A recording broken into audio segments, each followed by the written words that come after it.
What if I told you that one of the most destructive psychological weapons used against men in the 20th century wasn't a bomb, a bullet, or propaganda, but a buried sociological report? A document so explosive and so fundamentally contradicting the core myth of a totalitarian regime that the ruthless Nazi SS classified, concealed, and desperately hoped it would never be uncovered. This isn't a conspiracy theory. It's historical fact. And within the next few minutes, you'll learn what it revealed. You will see why this single act of bureaucratic suppression exposes a dark, uncomfortable truth about female nature, male obligation, and the silent war waged against the masculine spirit for generations. This isn't just history. It's a crucial key to understanding the modern world, a case study in why so many men today feel betrayed, and a guide to reclaim the power systematically stripped from you. The story of this report is the story of the black pill and what it reveals about male existence, written not on internet forums, but in the blood and ink of the Third Reich. Before we start, if you're truly committed to personal growth, seeking the raw, unfiltered truth rather than comforting lies, then my ebook, The Black Book of Human Nature, is essential. It's a practical guide that uncovers the hidden truths of human behavior, equipping you with the tools to understand yourself and the world on a deeper level. The link is in the pinned comment. Our story begins not in the chaos of war, but in the cold, Heinrich Himmler's calculating mind was central to the Nazi regime. As Reichsführer SS, he was the chief architect of their racial ideology. He was not merely a fanatic, but a bureaucrat of madness, fixated on constructing a 1,000-year Reich based on what he deemed biological purity. This vision demanded absolute loyalty and unwavering dedication from every German, both men and women. For men, the path was straightforward: valor in battle, stoic duty, and a readiness to sacrifice their lives for the nation. In contrast, the role of women was far more complex, shaped by a different set of expectations and responsibilities within this brutal ideological framework. They were the guardians of the hearth, the mothers of the race, the stable, loyal core around which the warrior could revolve. The entire propaganda machine of the Third Reich was devoted to reinforcing this image. The faithful German woman, her heart swelling with pride as she sent her son to the front, her loyalty as unshakable as the Bavarian mountains. This was the myth, and Himmler, paranoid and meticulous, wanted to verify if it was true. So in the early 1940s, he ordered a secret study. This wasn't meant to be some public opinion poll. This was an internal SS security operation. The man assigned to this delicate task was SS Oberführer Dr. Wilhelm Spengler, a sociologist working with the SD, the SS Intelligence Service. His instructions were straightforward, yet significant. Assess the morale, and more specifically, the loyalty of German women toward their men fighting at the front. Spengler and his team were granted extraordinary access, able to cross-reference male censorship reports, interview soldiers on leave, debrief field police, and scrutinize internal party communications. Their mission was to uncover the unvarnished truth, and what they discovered shattered the core of Nazi gender ideology into countless fragments. Picture yourself as a young German soldier. Let's call him Karl. You're 19, freezing in a foxhole somewhere outside Stalingrad.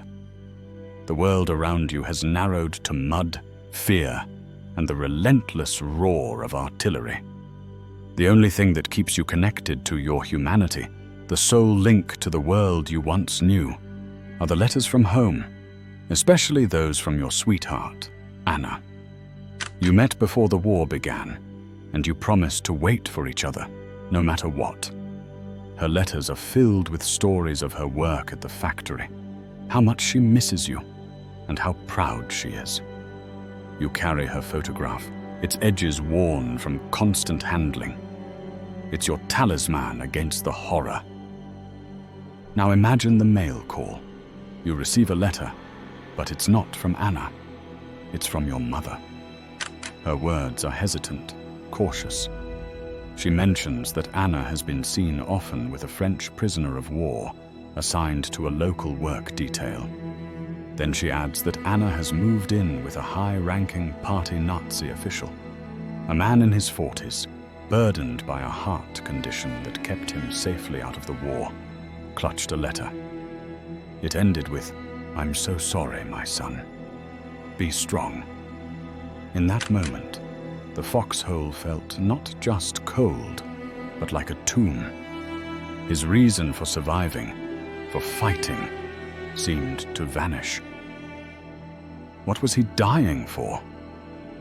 Not for the fatherland, an abstract idea now twisted into a cruel joke. He was dying for a regime that had stolen his youth, his freedom, and now his purpose. This wasn't an isolated tragedy. According to the Spengler report, it was an epidemic. The initial findings were so shocking that Spengler's team intensified their investigation. They uncovered that infidelity among soldiers' wives and girlfriends was not merely common, but widespread. The data they gathered was disturbingly precise. In major cities like Berlin, Hamburg, and Cologne, estimates indicated that more than half of the women with partners at the front were involved in extramarital affairs. But what truly sent a shiver through the SS analysts was the pattern underlying this betrayal, revealing a disturbing social breakdown. It wasn't a matter of chance. The report carefully detailed that women's infidelity was predominantly directed toward men who symbolized either elevated status or immediate security. They abandoned their frontline soldiers for high-ranking party officials, industrialists, and factory managers, men with power and privilege. Alternatively, they engaged with foreign workers and prisoners of war, not out of romantic longing, but as a calculated exchange. A French POW could offer coffee, chocolate, or other scarce luxuries, serving as a valuable resource amid shortages. The report's conclusion was stark. Women's loyalty was driven by these pragmatic, transactional motives. Her response was not driven by loyalty to her husband or the nation, but by a basic instinct of survival and self-interest. Take the example of Frau Schmidt, a composite figure based on the case studies in the report. Her husband, a sergeant in the Afrika Korps, was missing in action and presumed captured. Within 3 months of hearing the news, Frau Schmidt had become the mistress of a local Gauleiter's assistant. She even wrote to the Red Cross, requesting they cease searching for her husband, claiming it was a waste of resources. When a neighbor confronted her about her actions, she reportedly said, "A living dog is better than a dead lion." This wasn't the heroic, self-sacrificing woman of propaganda posters. It was hypergamy in its rawest, most brutal form. The report even highlighted a disturbing trend. Divorce rates in Germany soared during the war, mainly initiated by women whose husbands were at the front. They were legally cutting ties with men they saw as losers, liabilities, or ghosts that hadn't yet had the decency to die. The Spengler report was a bombshell. It offered empirical, data-driven proof that the idealized notion of female loyalty, the very foundation upon which the Wehrmacht's morale was supposed to stand, was a complete fiction. The consequences for the regime would be disastrous if this information got out. It would shatter the fighting spirit of the German soldiers, who would risk their lives for a homeland that had already betrayed them. The report revealed that, despite all its boasts of strength and loyalty, the Nazi state had broken its most fundamental psychological promise to its men. It demanded everything, yet could not even ensure the fidelity of their women. Himmler, upon reviewing the final draft, was said to be furious, but his anger wasn't aimed at the women. It was directed at the report itself. The truth posed an inconvenience. The response was not to confront the issue, but to conceal the evidence. The Spengler report was classified as Geheimreichssache, secret Reich matter, marked for the eyes of only the highest officials, then stored away in the deepest vaults of the SS archives. It was an effort to erase a truth too perilous to admit. This burial marks one of the most crucial, yet often ignored moments of the war. It's a point where ideology clashed with reality, and reality was considered too perilous to remain. But why should this matter to you right now? Because the burial of the Spengler report is the ultimate black pill in history. It serves as a stark example of a universal truth, one that goes beyond the specific horrors of Nazism. Those in power will always strive to shape the story, and often the most dangerous truth to any power structure is the reality of women's loyalty to men. The Nazi regime, despite its evil, was fundamentally gynocentric in its expectations of male sacrifice. It required men to be expendable, to give their lives as a means of fueling the state's growth, with the assurance that their women and children would be safeguarded and remain loyal. The Spengler report demonstrated that this promise was false. The system was prepared to ask men to die for an illusion. This pattern persisted beyond 1945. It simply evolved. The modern world offers men the same unspoken contract. Work yourself to an early grave in a soul-crushing job, take on debt, and assume all the risks. Be a provider, and the promised reward is stability, respect, and a loyal woman by your side. But just like in 1943, that loyalty is conditional. It depends on your performance, your status, your ability to continually provide security and advantage. When you fail, when you show vulnerability, or when the market crashes and you lose your job, the mechanism of betrayal feels disturbingly familiar. The divorce papers serve as a modern replacement for the Dear John letter, but the underlying pattern remains the same. For a German woman, associating with an American was seen as a way out of the starvation and despair that followed the war. The term Fräulein Wunder was coined, often with a sleazy comedic tone that concealed the deep tragedy beneath. It described the flirtations between German women and Allied soldiers. Yet for the German men, watching from the shadows, gaunt and defeated, it was not a miracle but the final humiliating proof of their complete disposability. They had lost the war, and now their women were slipping away to the very men who had defeated them. The Spengler report's harsh truth, that loyalty follows resources, was playing out on a vast geopolitical stage. The victors not only seized the spoils of war, but also often took the wives and daughters of the defeated. The psychological toll on these men is almost beyond comprehension. It was a trauma without a name, without acknowledgement, and without relief. They could not speak of their pain. To complain was to be branded a sore loser, a Nazi sympathizer, a man unable to accept the war's aftermath. Their trauma was dismissed as illegitimate. They were expected to swallow their pride, their grief, and their rage, and focus on rebuilding a nation that, in their eyes, had betrayed them twice.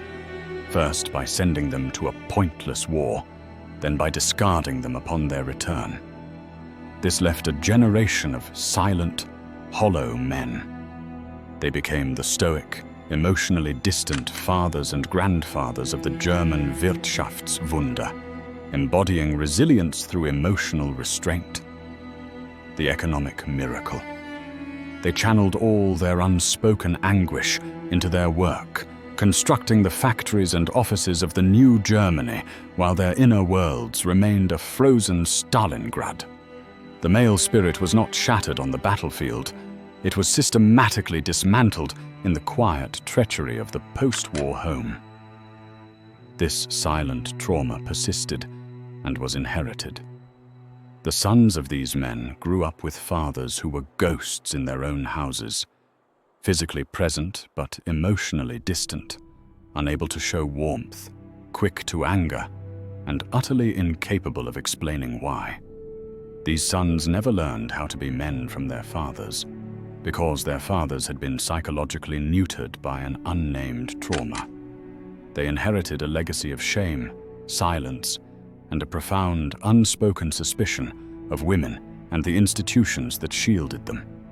The chain of male trauma was forged link by link, starting with a state that demanded everything, then women whose loyalty was conditional, and finally sons raised without a clear understanding of their own masculinity.